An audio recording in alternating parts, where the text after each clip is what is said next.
Hello, everybody, and welcome into today's episode of the Top Cut Yu-Gi-Oh! Podcast. I am Sunny, here hosting with Caleb. Hello! How are you doing today, Caleb? Could be better, could be much worse. I mean, we always got that going for us.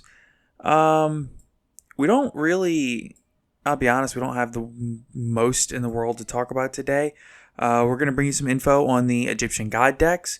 We are going to talk about, they have the Obelisk structure deck and the Slifer structure deck. We got some information for Animational Chronicle 2021 and the OCG, which is hopefully going to have some cards that we'll get here in the TCG. Eventually. In due time, yeah. Some stuff about some water support, some appliancer support. Nothing too crazy. We'll talk about some King's Court, and we'll talk about we had some locals this weekend. So we'll talk about all that. In the meantime, everybody, we encourage you all to subscribe to us. If you enjoy our content, that's the best way you can help support us. Subscribe to us or follow us on whatever website you're already using. Put us on auto download. Give us a listen. We update every Tuesday and Thursday. And you can always follow us at Top Cut Pod on Twitter. You can follow me at DatChumley on Twitter, which you can find links to our stuff. What's your handle on Twitter? Oh, it's at JamTheMan17. All right. So if you want to follow us, if you want to support us, that's the best way to do it. Best way to get updates on when new episodes go out. Why don't you take us in on the Egyptian God decks? Okay, well, let's see. First off, the big reprints we have for them. Both of them will have copies of, not really reprint, but it's a new card called Soul Crossing, which just basically lets you tribute for Divine Beast in your opponent's turn using their monsters. Seems pretty good. Oh, yeah. In addition, both of them will have copies of Monster Reborn, and both of them will have copies of Harpy's Feather Duster. Yo, that's big. That's a neat reprint. Because every other copy of Harpy's Feather Duster, last time I looked, were $13, $14 for the cheapest. Yeah, so with the common reprint, we assume it's common. It could actually be, hold on, it should say on the website, right? It doesn't. It doesn't tell you the rarities? No, all we know is that Obelisk and Slifer are going to be Ultras. Okay. We assume that Duster will be a common in this structure deck. But, regardless, having this printing of the card will guarantee that the price go low on release. Cards shouldn't be more than like $2, $3. Yeah. Or you can just pick up one of the structure decks. Just for fun. Yeah. The Slifer structure deck, in addition to Feather Duster and Monster Reborn, also has Book of Moon, which is a great staple card. And the Obelisk deck has Brain Control.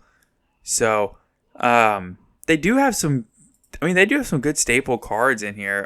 The Obelisk deck also has Forbidden Lance, Chalice, and Dress. Which, oh, yeah. I mean, several of us had Forbidden Lance on our top 10 budget. Forbidden Chalice. Chalice, that's what I meant. I'm sorry. Yeah, so here's another printing of it. Right, so another easy way to get your chalices. It's also got Call of the Haunted, Drowning Mirror Force. It also has printings of Angel 01, which is a neat card.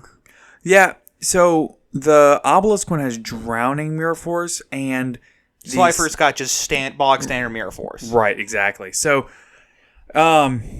what are some of the cards you're most looking forward to out of... I'll let you do Obelisk, and I'll do Slifer. How's that? That sounds good to me. Okay, let's see. Out of the Obelisk deck... Okay, so we have Soul Crossing, which almost makes the Divine Beasts actually playable. Almost. Level Resist Wall is cool. Nimble Mamanga, and Super Nimble Mega Hamster. Both really cool. I think the Super Nimble Mega Hamster had like a... It was kind of getting up there in price, wasn't it? Oh yeah, most definitely. So that's a nice reprint to have. Nimble Beaver is in there, Condemned Witch. You got a pair of Gizmecs, Gizmek Uka and Gizmek Makami.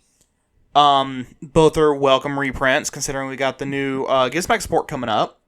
Yep, definitely. Pot of Avarice, double summons, kind of neat. Good. It's good if if you're literally doing these two structure decks versus each other. Yeah, absolutely. And because the Obelisk structure deck is supposed to be more Kaiba themed, technically, it's also got cloning at the bottom there. Well, and if you think about it, Kaiba ran Pot of Greed, so Pot of Avarice being in here actually makes more sense. I mean, everyone in the anime ran Pot of Greed.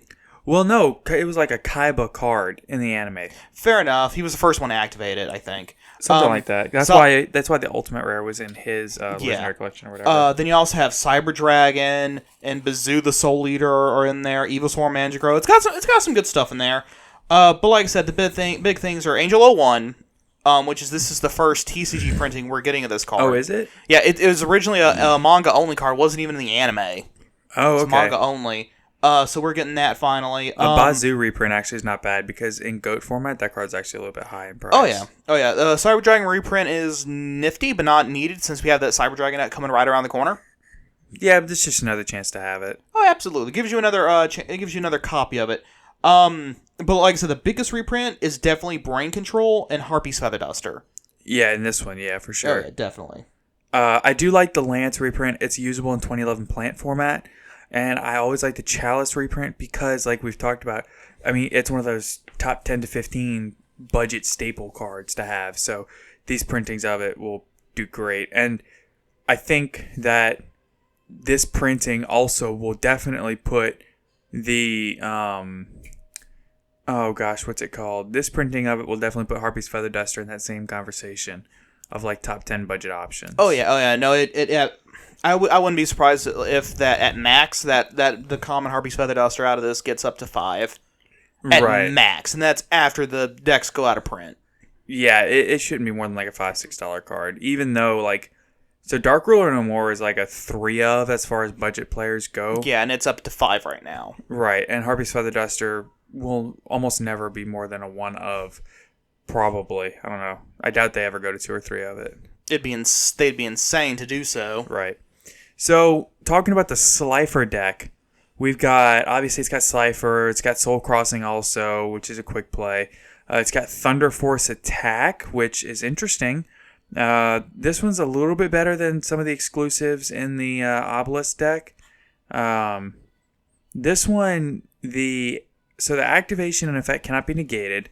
And if you control a monster whose original name is Slifer, destroy as many face-up monsters your opponent controls as possible. Then, if you activate it during your main phase, because it's quick play, you can apply the following effect. Draw cards equal to the number of monsters destroyed by this effect and sent to your opponent's graveyard. Also, you can only attack with 1 monster this turn. And you can only activate once per turn. Basically, what it does is, if your opponent has 4 or 5 monsters, and you've got 3 or 4 cards in hand, you can activate this. Your Slifer will go up to 6, 7, 8,000 attack and leaves you with an empty field. And then if you have Harpy's Feather Duster, wonder where you can get that. Then it leaves you wide open for an OTK. So that's good. Oh yeah, 1 attack OTK too. Yeah, and then you've got Ultimate Divine Beast, which is a continuous trap coming out in this set. You can discard or spell a trap, target a Divine Beast monster in your graveyard, special summon in defense position, then change the attack target to it. Oh, so this is when your opponent's monster declares an attack. Yeah. During the end phase, if you control a Divine Beast, you can destroy all face-up cards your opponent controls that activate their effects on the field this turn. You can only use each effect once per turn, so it's good. Oh, yeah. Then there's a Millennium Seeker, Tellus, Breaker the Magical Warrior. That's good for good. Now, real quick, the Tellus, the little angel, that's the other manga import we're getting. Oh, okay, that makes sense. Yeah, I think they were both used by Merrick to summon Ra, I think. Oh, okay, and they summon tokens and stuff. So. Yeah, they facilitate getting 3 monsters on board to tribute to summon one of the Egyptian gods. Oh, okay. Okay, that makes sense. I like the Breaker reprint, good in GOAT format. I like the Beast King Barbaros reprint, that's good for 2011 Plant Synchro. Phantom Sky Blaster is a token dude. You've got, let's see. Caligo Clawcrow is also being reprinted in this one. Did that need a reprint? Was that? Not really, but it's a decent structure deck card. I got you. Escape Ghost is kind of cool. Now this is a more Yugi theme, so it's got Electromagnetic Turtle, Breaker the Dark Magical Warrior, Escape Ghost. Right. Just to kind of make it more themed toward Yugi. Right. Reactor Slime reprint's kind of cool. Swords of Revealing Light, again, Yugi makes sense. Harpy's Feather Duster. So, both decks, that's obviously awesome. Monster Reborn, a very Yugi card. Book of Moon, awesome. Enemy Controller, awesome reprint. Pot of Avarice, still a good card. March of the Monarchs, that was a good reprint. Supply Squad, not bad. The True Name, that probably needed a reprint. One-time passcode, not bad. Obviously, Mirror Force, classic Yugi card. Metal Reflect Slime, another, God support card forever. Golden Apples, not bad. The big ones that stick out are the spell cards in this one are busted. Swords, Feather Duster, Monster Reborn, Book of Moon, Enemy Controller, Pot of Avarice. All great spell card reprints.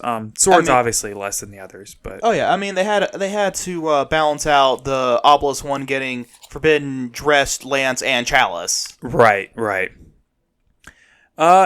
You know what I really hope more than anything out of this is that my really hope, and oh man, I hope that they do both artworks of Duster. Yeah, like do the one where it's literally dusting the card on one, and then the other, and then they do the other artwork in the other one. That'd be really cool. Well, yeah, what I would like to see is they have one artwork of Duster that's got more red to it, and I would like to see that go on the Slifer one, and they have one that's got more like a bluish purplish background to it, and I would like to see that one go in the Obelisk deck. Oh yeah, no, that would definitely be cool, but no one can Konami us for doing the exact same artwork, but it's still cool to hope. Yeah, that would be the ones that I would like to see. That's about it for the structure decks, huh? Oh yeah. I mean, we knew going into this, these weren't going to be like, this fantastic meta-defining product. Due to it not technically being a structure deck, it's more of a theme deck, really. Right. It's better than a starter deck, but worse than a structure deck. Right, and it's still, I mean, they don't even call it a structure deck. They just call it the Egyptian God deck. Yeah, that's why I like to call it a theme deck. Yeah. And these are all going to release on June 18th. So that'll be the date of release for these. The thing that I would like to see mostly, or I think the thing that surprised people mostly, was the Harpy's Feather Duster reprint, for them to actually be like a really good reprint card in this. So hopefully when we get to the next, which is Cyber Strike or Cyber Style. Yeah, it's the Cyber Styles English Cyber Style successor. Yeah, Cyber Style successor. Yeah. Right. So hopefully that'll be hopefully since we got Duster here, I know a lot of people had said that the belief was they got Imperm and Lightning Storm in the OCG.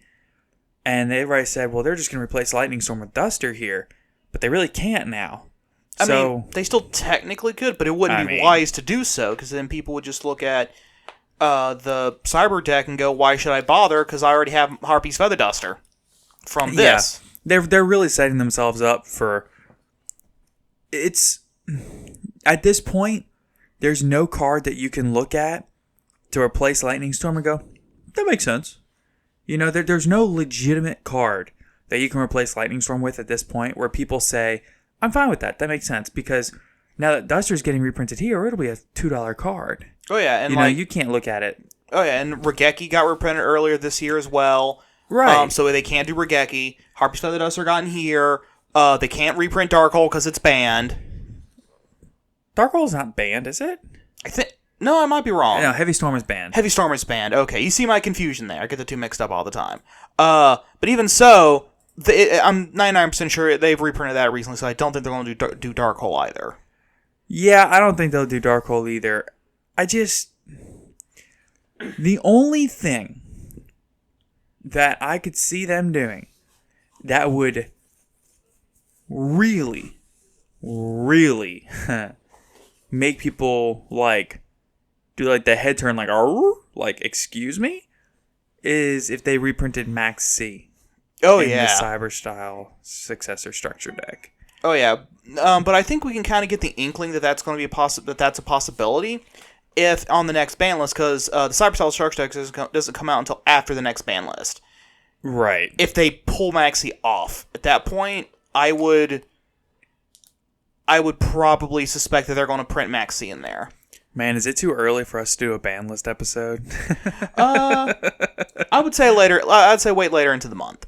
Later into the month. Okay, how about this? Look, we're doing this live for everybody that's at home. Yeah, get excited. That's it. Get excited. So the ban list is no sooner than July 1st, right? Yes, that's what it says on the website. So what if we started 2 weeks before that? July 1st is a Thursday. So if we start on the episode on the 18th, and that we can make that our first ban list episode. Fair enough. Yeah, just kind of guessing what might move, what might not move. All right, everybody, hype. June 18th, our first ban list episode. Yeah. Yep. Moving forward, we've got some water support? Oh, yes. Okay, so first off, this is coming out of the So in the OCG, they have a set called the Animation Chronicle, where it's just anime ports. It's how the OCG gets their cards that were anime exclusives for a long time. It's how they get theirs. Is it similar to Battles of Legend over here, or is it similar to... I wouldn't say that, but it might be. I'm not 100% sure. I don't know, it's just one of those sets that they get that we don't get. Right.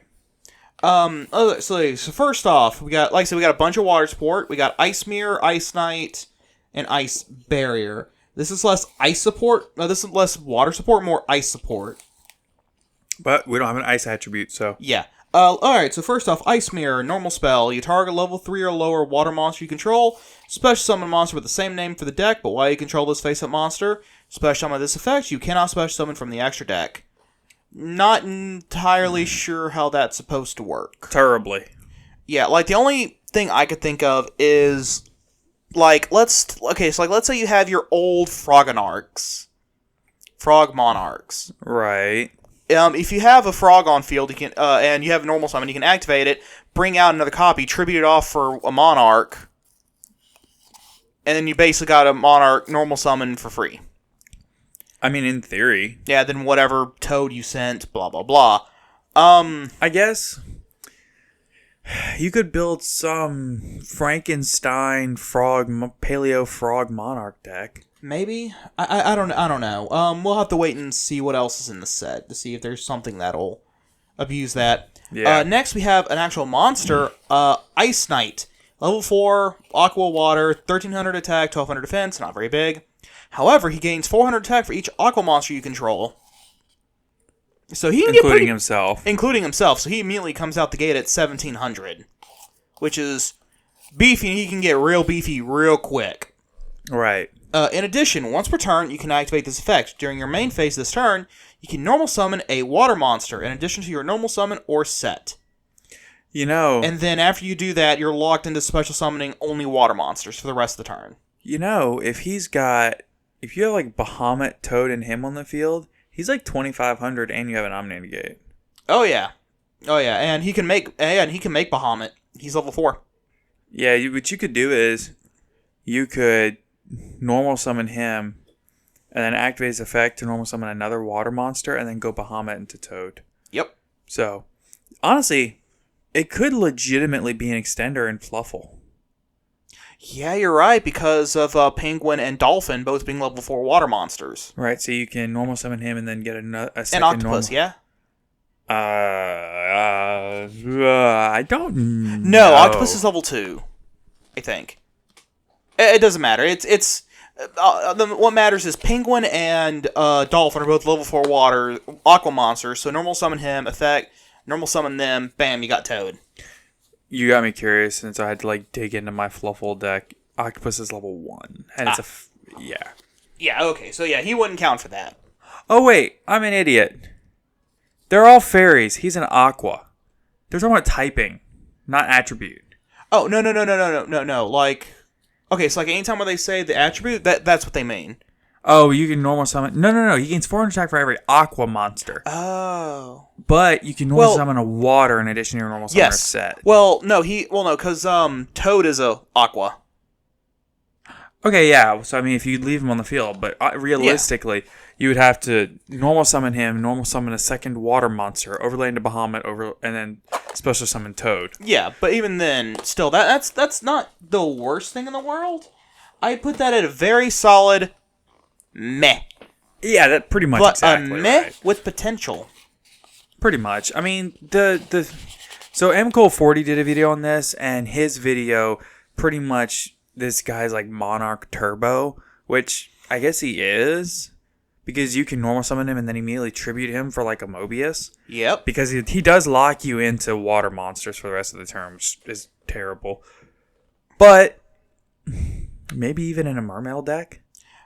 Very possibly. Water Synchro maybe, because you can normal summon him, and then his effect to normal summon a tuner. Ice Barrier? Maybe, possibly an Ice Barrier, because all of them are water. You can normal summon, special summon, or normal summon a second water, and then tuner, synchro into one of their synchros. Yeah. Oh yeah. No, that's one application for him. Not the best, but again, he's a meh with potential. Right. Next up, we have Ice Barrier, which is a normal trap. So this is, and these are all Alexis trap cards. It was used in a tag duel near the end of the manga. You can only use the second effects once per turn. When an attack is declared involving an opponent's monster, change that opponent's monster's attack to 0. Its battle position cannot be changed. Also, its effect is negated. Interesting that first effect is not once per turn. I know, right? So, well, I guess it's not a continuous trap card, so. Yeah, it is, but it isn't. It is because the card then goes to graveyard after resolution. If you have 2 of them set. Yeah. It's not bad. Yeah. Let me read the second effect, because this is the one that's once per turn. You can banish this card from your graveyard. You cannot special summon monsters until the end of your next turn except water monsters. Also, send 1 level 5 or higher water monster from your deck to your graveyard. Then you can add 1 water monster from your graveyard to your hand. So you banish this guy, then Foolish level 5 or higher, and then add 1 from grave to hand. You can recycle something. Yeah. I don't know. It seems alright. Yeah, it's not great. Again, it seems like another Paleo Frog card, honestly, depending on what they run. Oh yeah, absolutely. But that level 5 or higher, though, kind of limits it to Paleo Frogs are concerned. Yeah, because I don't know what level 5 or higher monsters they run. Mobius. Do they actually, though? No. Yeah. That's like the one I can think of are the Water Monarchs. Okay, and the next up, we got some Appliancer support. So for the Appliance players, first off... Shout out King Scarlet Yu-Gi-Oh! Yeah. First off, we're getting a Link 1 named Appliancer Proplion. Propalion. It's Propeller Lion. Yeah, it's a lion with a propeller as its main. Yeah. I think the idea is supposed to be like a oscillating fan. Yeah. Anyway, let's see. Link 1, 1200 attack. Material is 1 appliance monster. Cannot be used as Link material to turn as Link summoned.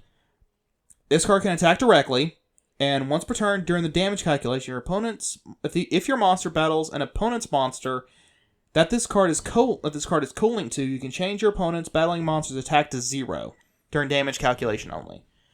So if you co-link, okay, so basically if you attack while it's co-linked with the big octopus, if it attacks an opponent's monster, it can just reduce it to 0 and knock it out.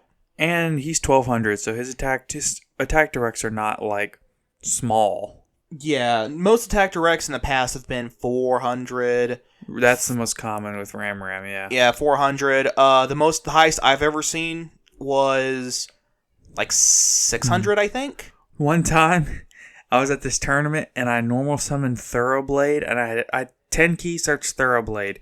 Normal summon Thoroughblade, go into Borbo, and I attacked directly for 1700, and then in damage step I equipped a Whiptail from hand, so I attacked directly for 2900. The guy had no response, and I thought about it for a minute, and I just left it. And then I hit him 3 more turns, and he literally he bricked really hard and didn't have a response to the Borbo and didn't have a way to get off the field.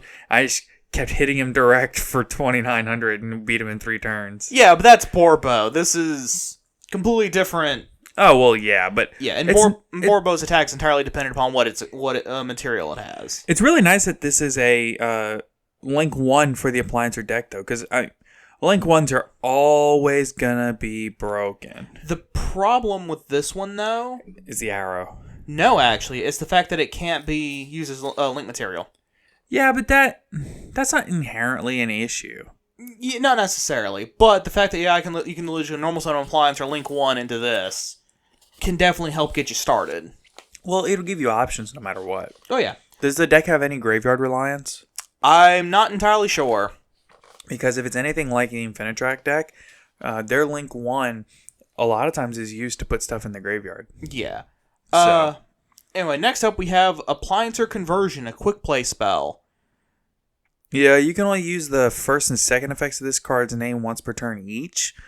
So, it's a hard once per turn all the way around. The first effect, banish as many Appliancer Link monsters in your main monster zone as possible. Then you can special summon your banished Appliancer Link monsters up to the number of monsters banished by this effect. Then the second effect, during your main phase, if this card is in your graveyard, except the turn it was sent there, you can banish one other Appliance or spell trap from your graveyard and add this card to your hand. So, if you go into like an Appliance like Link 2 or something, and then you go into the Propeller Lion, then you can banish whatever is in your main monster zones and special summon any banished Link monsters up to the number one's banished. So it's like a pseudo Link summon with your banished monsters. Kind of, because I think that the major point behind this card is the ability to switch around your onboard appliancers so that we can get them co-linked where they need to go. Oh, okay. Also, it lets you dodge being targeted. Yeah. I didn't think about it moving around the link arrows to where you could link it in a way that's more convenient. Yes, because you're special summoning from the Spanish zone, you can put them wherever you want in your main monster zone.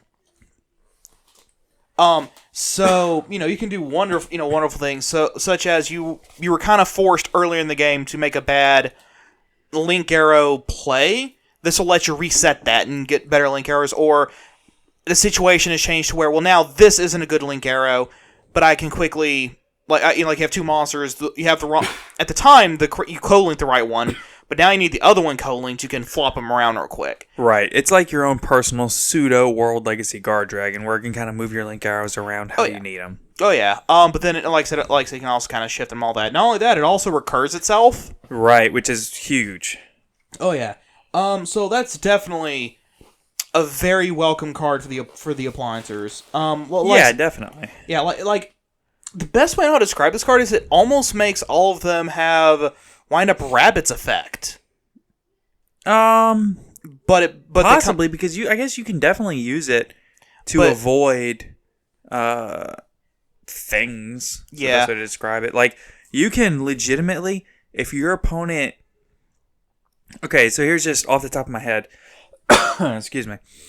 With this card being a quick play, you can activate one of your appliancer effects, and then if your opponent tries to Forbidden Droplet to negate the effect and they don't discard a spell card, you can chain this, bounce your appliancer off the field. That way its effect will still resolve. Mm-hmm. So as long as you don't bring it back out. Right. It can be used, as a way to dodge effects like that. Oh, yeah. Also, just, and then, but in order to do that kind of dodging, though, you have to already have something in the banish zone that you're another appliance or link monster, you don't mind being negated.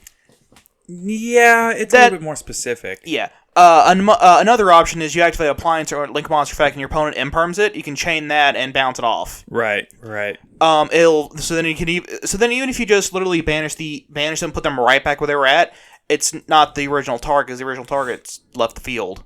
Oh, okay. Yeah. So it would Infinite Imperm would just fizzle with no target. Yeah. I don't know. It's good. It'll be good for the deck. Again, shout out King Scarlet Yu-Gi-Oh! The appliance are junky. Yeah. Oh, yeah. I mean, appliancers are cool. I like them as a concept. Yeah, and they're a great budget deck. Oh, yeah. You can build the whole deck for $5. As we have stated many, many times here. Yes, and also as we have memed up and down. And lastly, for news and such, King's Court was once again delayed to July 9th, July 7th for OTSs. Yeah, this is just yet again COVID strikes again. If I had to guess, I'm thinking it might be. I think that's the big part of it. Yeah, it's definitely. I think it's probably because of printing error issues that is causing this, because I mean just as a thought, like, if they have a COVID outbreak at the factory, you could have entire sections of a printing press, of a printing factory or whatever shut down. And if you have that, obviously it causes delays in the manufacturing process. Oh, yeah. It could be anywhere from the printing of the cards themselves to the printing of the artwork on the boxes that they put them in. Then you also have the artwork on the packs. And you also have the machine that seals the packs. And you also have the machine that seals the packs into the boxes. Then you have the entire shipping network, not to mention, Yeah, oh yeah. There's just lots of places where something could go wrong. Absolutely. That's causing the delay. And they want to make sure that everyone gets their product that they paid for. Right. We're already having issues with shortages on products. So if they have to delay this by a week to make sure everybody gets their stuff, then so be it. Oh yeah, and make sure it gets their stuff in time. Yeah. I'm perfectly fine with that. I'd rather them get it right the first time than having to redo it 3 or 4 times. Yeah. But like I said, just to reiterate, King's Court has been delayed to July 9th, July 7th for OTSs. When do you think we're going to start getting info on this set? Because if they keep delaying it, do you think they're going to keep delaying the info? Very possibly. That right now, King's Court is Konami's big secret. Right. Like, we only know of 1 or 2 cards from it. One of them is Joker's Knight, which his whole shtick is he can just change his name into Jack, King, or Queen when you're trying to fuse for, like, Arcana Knight Joker, for instance. He can just become one of the ones you need. Right. Here's a really interesting question. Do you think that this will be where they release the Inzector support card that we were promised 6 months ago? I would hope. Well, they did say that it was voted in that it was going to be in an upcoming 60-card set, and this is a 60-card set. Oh, yeah. 63, I think, but... That I would still classify that as a 60-card set. Yeah, giant air quotes, yeah. Yeah. Because I think previous 60-card sets have had 61, 62, 64. Yeah. And who knows, maybe it was supposed to be 60, and they were like, well, we're going to release an Inzector support card. Well, yeah, so that's 61. Well, let's go ahead and reprint these other 2 cards, so 62, 63. Right. Hornet, I think, still doesn't have a reprint.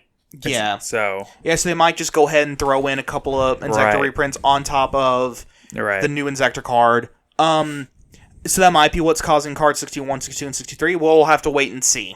Right. Yeah. Speaking of OTSs... as a transition out of the news, as that was all the news we had for today, this past weekend we went to a local OTS over in Shreveport called Stellfox Games. Shout out Steelfox, we love you guys.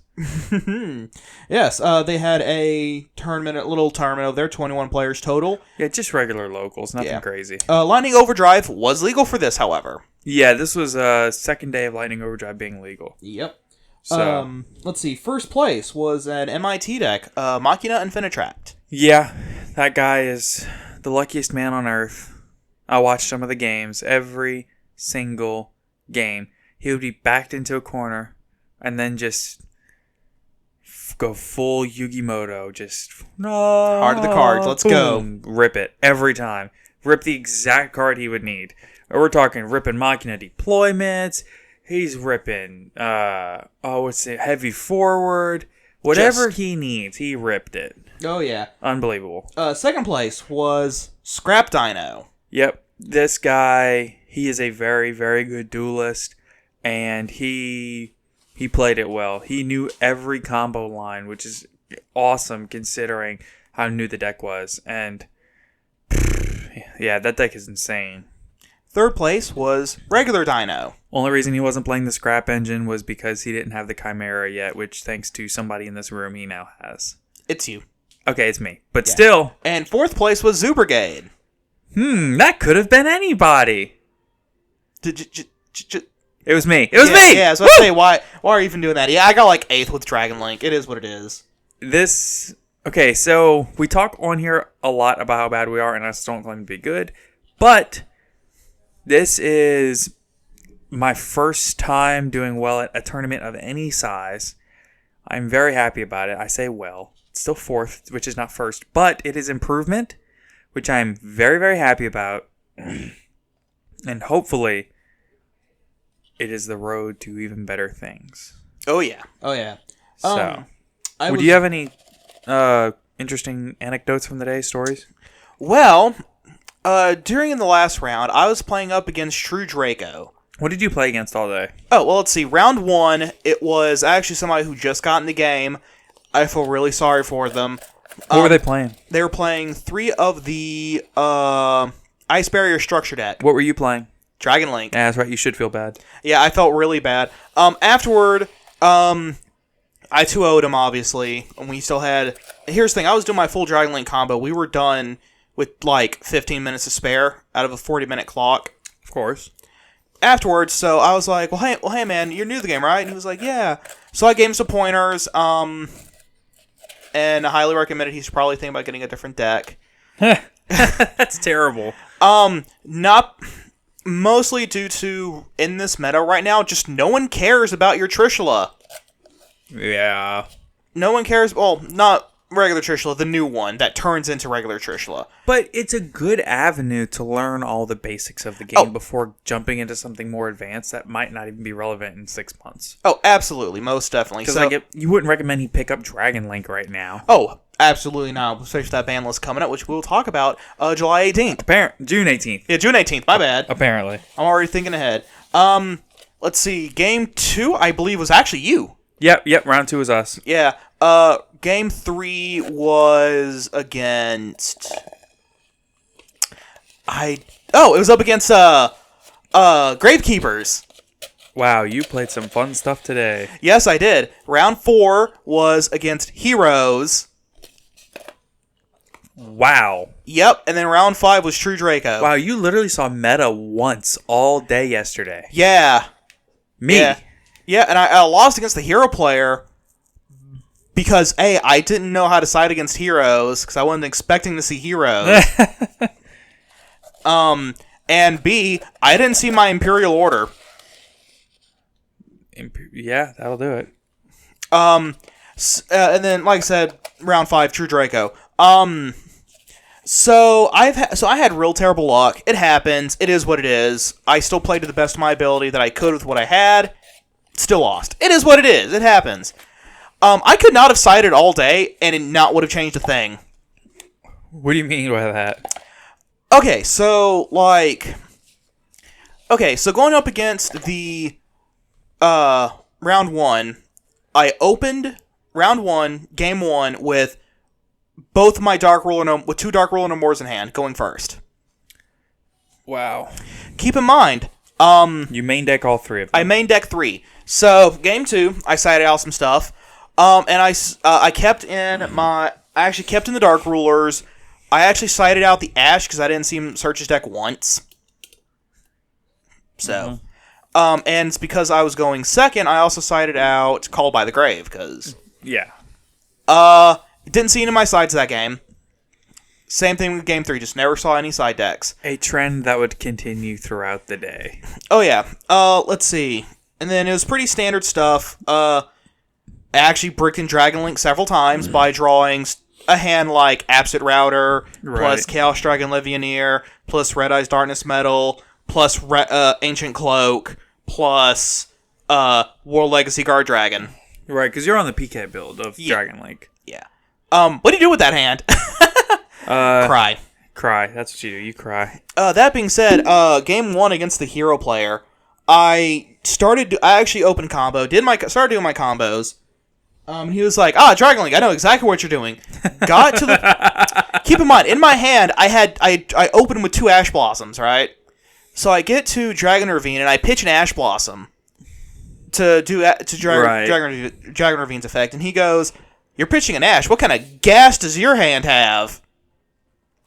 So I keep going, blah, blah, blah, blah. And I put out my board of a 3-negate Appaloosa, 3-negate Borreload Savage, and 2 set Fog Blades. Okay. Pass my turn. He draws and goes, "Well, now that I know that Ash is gone, activate E-Emergency Call, Ash." Well, then. And he went, "I shouldn't have said nothing. I shouldn't have said nothing." I mean, yeah, it'd be like that sometimes, bro. Oh, yeah. And then the only other major thing that happened with me that stuck out was game 3 against the True Draco player. He normal summoned Inspector Border 3 times that game. He normal summoned Inspector border 3 times. Yep. That sucks. Oh yeah, and the third time, I had no cards on field and no cards in hand. That still sucks. Yep, I outed it all 3 times. That's pretty good, all things considered. Oh yeah, it could have been much worse. So the way I outed the third one, was I had ripped off the top. It doesn't matter. I ripped a Dragon Monster normal summon. Normal summoned it. Went into Striker Dragon. That allowed me to activate 1 monster effect this turn. 1 is better than 0. I had a Seyfert in Graveyard and Levianeer, so I used Seyfert's effect to grab Levianeer back to hand. Special summon Levianeer, swung over it. Can't argue with that. Yep. And that's the game where I also activated all 3 of Unchained Abomination's effect in the same turn. In one... When you say 1 turn... The same turn. Wow. So Unchained Abomination, for those of you who don't know, has 3 effects. When a monster is destroyed by battle, you pop a card. When Unchained Abomination is destroyed by card effect, you pop a card. And during your end phase, you can pop a card. Seems pretty good. So he had 2 Draco monsters. I don't remember which one. And the second Inspector Border, one of the True Dracos and the Inspector Border both had Fog Blades equipped to them. Okay. Then he had 2 back row. One of them was an activated True Draco continuous trap, blah, blah, blah. I don't remember. Okay. So I ran over the True Draco without the Fog Blade. Effect of A-Bomb to pop the Inspector Border. In phase, popped the face down Speller Trap. Mm-hmm. He immediately activates it so it's face up when he gets popped. And then pops Unchained Abomination, who then proceeds to pop the other True Draco monster. Ha! Because he was destroyed by card effect. That's okay. He deserves it. He's playing True Draco. Yep, he also Mystic Mind me. Game 2. He super deserves it. Like game 1, he literally went normal summon Inspector Border, activate Mystic Mind, pass. Yeah, bro, you don't deserve to live after that. Anyways, that was my day. You got Inspector boarded 3 times. You got Mystic Mind. You bricked all day. Didn't see a single side deck card. Nope. It's not like game 1. I'd see my quote unquote side options, the main deck side options I have. But then I wouldn't see them ever again after that. That's rough, buddy. Itty what itty. It's just kind of the way the cards fall sometimes in this game. Yu-Gi-Oh! Yu-Gi-Oh! It's the way this game works sometimes, yo. Yeah. My day went kind of better, I guess. Honestly, the only reason I got... What was your final record? 3-2? 3-2. Yeah, the only reason I placed 4th and you placed 8th was off of tiebreakers. Oh, absolutely. Yeah, so round 1 I get a bye, which doesn't really help me any, but it didn't hurt me, so that's got that going for me. Round 2 I played against you, which I beat you 3-2 right before time, or 2-1 right before time. I don't really have anything too much to say about that game. I want to say that you went full board one game and I was able to out your board. Didn't you get game 1 and I got games 2 and 3? Yep. Okay, so you got game 1, I got games 2, 3. Let's see. Yeah, I can't really think of anything overly interesting that happened. Here is where I played Zodiac Tri-Brigade, which this match is where I started realizing that the deck is really, like, way better than I thought it was. The deck, I don't know. I'll talk about it more at the end. My next round, which was round 3, I played against the Scrap Dinos. That deck is bonkers. Game 1, he went full board. He had a 3-negate Appaloosa, a 2-negate, 2-negate Borlo Savage. He had a UCT, and he had an Abyss Dweller that he activated in my standby. I was just looking at it, and I was like, what do I do? So I made the worst play I could make, and I drop-litted for 3. So I negated his UCT, I negated his Appaloosa, and I negated his Borlo Savage. And that left him with he still had me dwellered. So I did as much as I could do basically, and I want to say I was still able to out most of his board, but I mean at that point he already had all of his resources in full swing, and he was able to, basically just recur everything through. Oh, and he had a Lost World with a token up, so I had to deal with the token.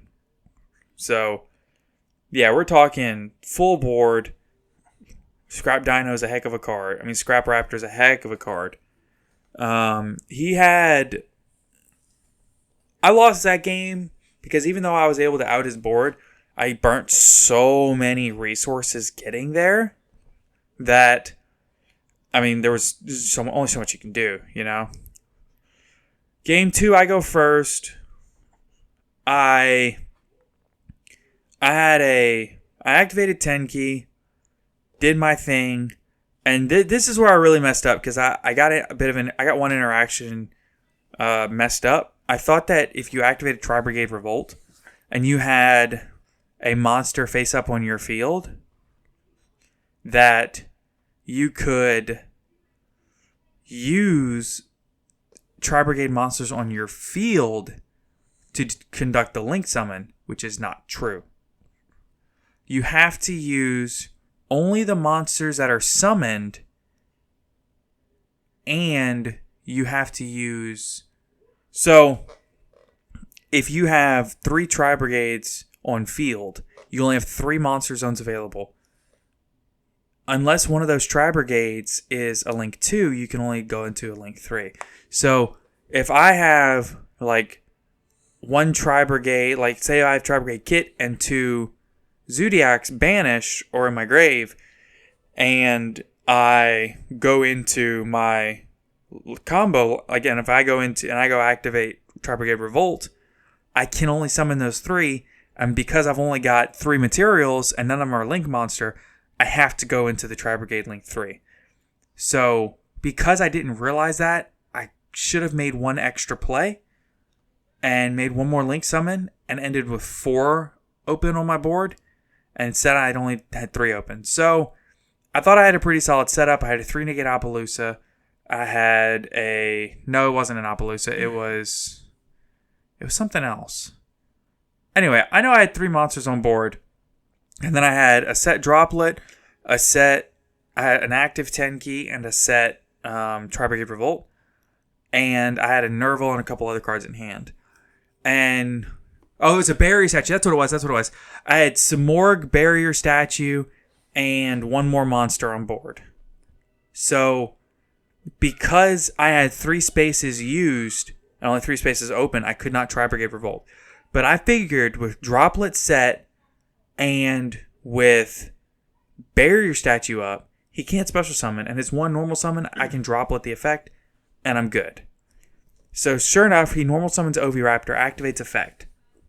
I chain Droplet, and I send the Nerval from my hand, that way he can't chain Misk. Seems like the sensible thing to do, right? Oh yeah, no, that does seem like the correct play there. At that point, I'm thinking I get the Nerval summon, I get the Nerval search, and I get the and I get to negate his thing, and he can't respond with Misk. This dude makes the 20 IQ, 200 IQ play. This dude has so many more wrinkles on his brain than I do. He activates his own Forbidden Droplet and sends his own Oviraptor from the field. So, because I sent Nerval instead of the face-up 10 key that I had on the field, he was able to respond with his own Droplet. And because he sent his Oviraptor from the field, he was able to not only get his Oviraptor effect off, but he's also able to negate my barrier statue. And then he proceeded to go full board and killed me. Of course, because he added your board. Yeah. So, the more and more I think about it, I don't necessarily think that I misplayed right there as far as the Droplet play. But it's one of those things where it's danged if you do and danged if you don't, right? So I want to, in that situation, I feel like Nerval is the correct play to avoid the misc. But at the same time, if he's running 3 Droplet, 3 misc, which do you play around? You haven't seen either of them. Like, you saw misc game 1, but you didn't see Droplet game 1. So, do I play around the possibility of a Droplet, or do I just play around the misc? I mean, what would you do? I mean, me personally, I would play around the card that I know for a fact exists in this situation, which is the misc. Exactly. I didn't even see Droplet game 1. Yeah. So as far as you know, he's not running Droplet. Right. So, regardless, I lost that match. I got 2-0'd. But something else you also need to keep in mind, there's also the possibility that he had both misc and Droplet in hand. Yeah. So then it didn't matter which one you did. Yeah, it was pretty rough. And I talked to him about it after, and I talked to Mason, who we had, friend of the pod, and we talked about it extensively, and there's no right answer there. You have to... Mason said, unless he searched the misc, just put him on a better habit. And I'm more of the opinion of, he's a Dino player. He's always got the misc. So, if I haven't seen Droplet yet in the match, I put him on a better have $100 card. So instead of a 50-cent card. Right. That he's guaranteed to have 3 of. Right. Turns out he had the $100 card, so I can't say anything. I played my own first, so whatever. Yeah. Again, I think that situation was very much there's probably no way you could have gotten out of that with, unscathed. Yeah. Again, because there's always a possibility he had both misc and Forbidden Drop on hand. So no matter which one you would have done, he would have got you with the other one. Yeah. It was... I don't know, dude. It was well played by him. He's a very good player. But it was well played by him, and I don't have any qualms. He beat me fair and square. It is what it is. The next match is also against Dino, but this guy, like we said, was not playing the scrap package. And I beat him. He beat me game 1. I beat him games 2 and 3. Game 3, he didn't realize how low his life was because I went Barrier Statue and then I was actually able to stop his summons. So I just, between Ice Dragon's Prison, Solemn Strike, and then I drew Solemn Strike for turn, so there's no chance. So I basically ended with a Samoric Barrier Statue and a Fractal on field. And a 3 negate out. No, it was a Samoric Barrier Statue 3 negate Appaloosa is what I ended on with a Strike and a Ice Dragon's Prison set. So he tried to normal summon Archosaur and activate effect. I used Appaloosa to negate. And then he linked it off into Link Karibo, linked the Link Karibo off into Secure Gardena. And at that point, I flipped Ice Dragon's Prison. And I banished Link Karibo and Secure Gardena. Woo! And he was like, why would you do that? He's like, why not wait for a Dino and banish the Dinos? I said, because this keeps you off of non-Dinos. So you can't double Evolution Pill. And he looked at me and he was like, you right. At that point, because I have, it may have been a different game that I had Barrier Statue up against him. I know I had Barrier Statue up against him one game. And at the end of the day, I beat him 2-1. He didn't necessarily play it poorly anywhere. It's just that I went full board. And then the last round, I played MIT. Game 1, I threw that game. Same thing happened. I did a Tri-Brigade Revolt set, and I only had 3 zones. And I did not have a Link 2, so I didn't have my Shurag Banish. And basically all I had to do was link away a Kit and a Rugal, and I had a Shurag on field, and then a Shurag ready to go. But I punted that game. That one's 100% on me. And then game 2, I bricked. Just straight up, I bricked. So my only losses of the day, I finished 2-2, but my only losses were to first and second place. First place being MIT, second place being Scrap Dino. And I had a win against third place, who finished X1. So, sure, I may have been 2-2, but I had the best tiebreakers, so. Oh, yeah. I'm not upset about it. Oh, yeah, no, I had bad luck, and that the hero player then went on to lose the next couple of games. Oh, yeah. Yeah, the weird thing about what was happening today, yesterday that we saw, I don't know about you, but there was probably 3 or 4 Zodiac Tri-Brigade decks and probably at least 3 Dino decks. Oh, yeah. I was the only Dragonlink player. Yeah, literally out of the whole field, and yep. nobody was sided for it. Yep. I just had bad luck. That's beside the point. And a lot of the people that I had talked to, during and after, were ex-Dragonlink players. And we'll talk about the reason behind that, June 18th. Yeah, literally, though.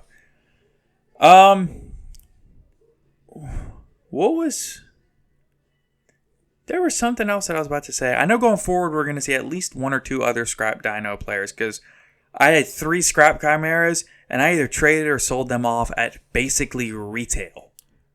Oh yeah, no. People are looking to pick up Scrap Chimeras.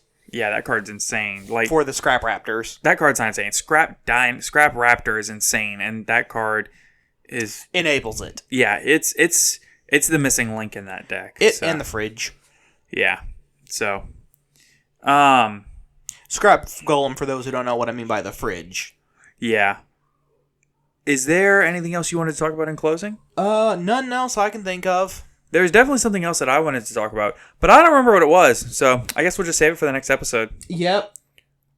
Yeah, everyone have a great evening. Yep. Or morning, or whatever. Whenever you're listening to this. Yeah. Thank you, everybody all over the world, again, for listening. We can't thank you enough, really. We're just 2 guys from the South that are just doing what we love. So, all of your support means a ton. Again, follow us on Twitter for the most recent updates. We are always posting every Tuesday and every Friday. We are always trying to get you the most up-to-date information possible. If there's a topic that you want to hear us talk about, please let us know. We are always listening for new ideas. We're always listening to see what our listeners want to hear. So, hit us up on Twitter at Top Cut Podcast. Be sure to tell all your friends. Be sure to leave us a review however you're listening to us. And thank you so much. Oh, yeah. But like he said, we can't thank y'all enough. So, have a good evening, everybody. Yep. Take care.